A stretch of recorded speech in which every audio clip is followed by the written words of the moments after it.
Shumë qytetarë prisnin në rend për të bërë nderime para arkivolit të Haxhi Thaçit që u mbështall me flamuj shtetërore kombëtar, ndërsa për kryeshëndosh u flasin dorë më dorë anëtarëve të familjes.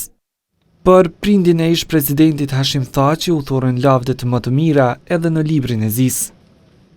Për nderime në Skënderaj erdhën nga brenda e jashtë Kosovës e nga të gjitha profilet. Është një humbje e cila bëhet më e rëndë, sidomos për shkak të mungesës së presidentit Thaçi, që nuk u lejua që të marrë pjesë në varrimin e babait të tij. Atë gjë simbolizon lavdinë e gjithë baballarëve tanë.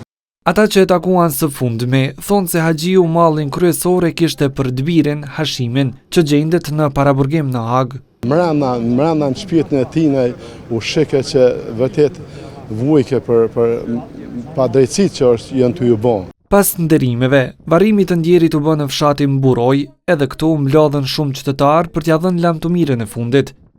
Në ceremoni morën pjesë edhe pjesëtarë të Forcës së Sigurisë së Kosovës.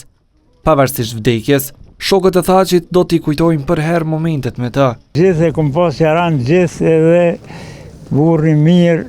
Haxhi Thaçi vdiq të dielën më 16 mars pas një sëmundjeje të rëndë.